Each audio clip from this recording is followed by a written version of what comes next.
Zeitgeist, from the German Spirit of the Age, is an immensely popular movie that can be viewed all over the internet. It has millions of hits and has extreme popular appeal, especially to those who are into a good conspiracy theory. Now, the second half of the film is an elaborate portrayal of the 9/11 tragedy as the work of the American government itself. But the first half calls into question the entire story of Christianity. Centuries of Christian history are swept away as the narrator explains that the whole thing is one large myth. Large historical claims are made that, if true, do mean it's all over for those wanting to place any hope in Jesus as someone relevant to today. To get some wisdom on this complicated topic, we've asked into the studio Dr. Chris Forbes, a senior lecturer in the Ancient History Department at Macquarie University in Sydney. Dr. Forbes is a specialist in the history of Greek thought and religion, Alexander the Great, and New Testament history. Chris, thanks for joining us. My pleasure. You've seen the Zeitgeist. What led you, an ancient historian, to watch this internet movie, and what was your initial reaction?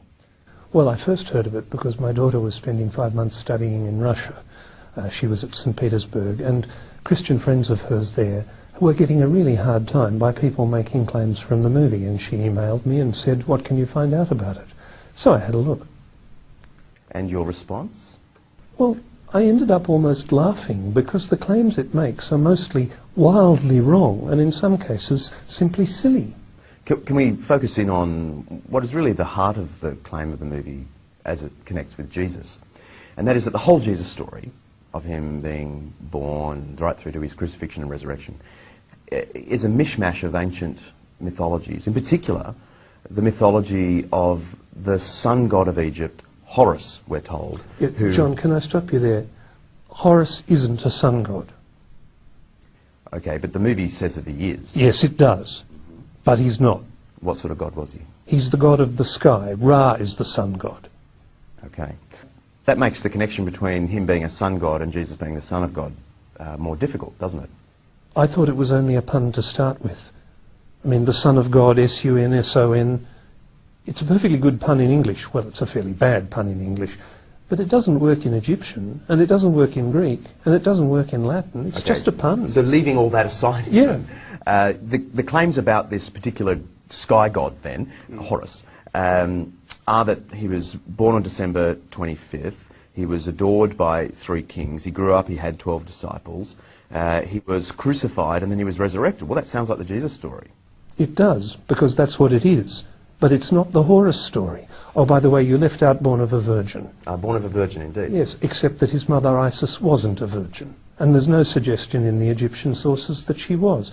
This whole list of parallels are true of Jesus, aren't actually true of Horus at all.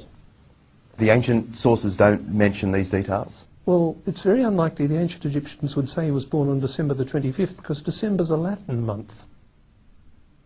In other words, there's no connection at all. Horus wasn't crucified. Horus was killed, cut up into very small pieces, and his body scattered around Egypt, so it could never be gathered again. And the rest of the myth is about Isis trying to collect together all the pieces. I guess the punchline of the Zeitgeist movie, as it connects with Jesus, is that because the Jesus story is just a mythical construct, which you're saying it isn't, the movie is saying he didn't exist. He's not a historical figure. Does that have currency in serious historical research today?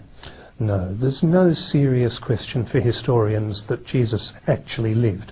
There's real issues about whether he is really the way the Bible described him. There's real issues about particular incidents in his life. But no serious ancient historian doubts that Jesus was a real person, really living in Galilee in the 1st century. The movie, in its list of references, if you get the transcript, some characters pop up, some scholars pop up, and it gives this sense that it is an authoritative movie, like Gerald Macy, G.A. Wells. Gerald Macy, English poet and amateur Egyptologist. Not an expert, not an academic, not actually an historian at all. G.A. Wells, an academic, yes, professor of German literature, writer of popular books, trying to claim that Jesus is a myth. But he's not a historian. Did you find any serious historical work in the list of references? Not a single one. What I found is a whole list of books claiming to be written by experts, quoting other people claiming to be experts, quoting actually none of the ancient evidence at all. And yet a lot of people have been enamoured with this movie or deeply troubled by it. What is your advice to them? Can I be awfully blunt? Don't believe everything you see on YouTube. Given that this interview will also be on YouTube, have you got any further advice for them? Yes. Check references. Go looking for ancient evidence. If somebody claims something about Horace or Mithras or Dionysus, if they're only quoting another modern author, or in the case of Massey, someone writing in the 19th century, that's not good enough. What historians want to know is not do you quote historians, they want to know can you quote ancient evidence. And there's simply no ancient evidence that Horace or Mithras or Dionysus was born on the 25th of December, born of a virgin, crucified. The ancient stories simply don't say that about them. So the parallels with Jesus just collapse. Thank you for joining us. My pleasure.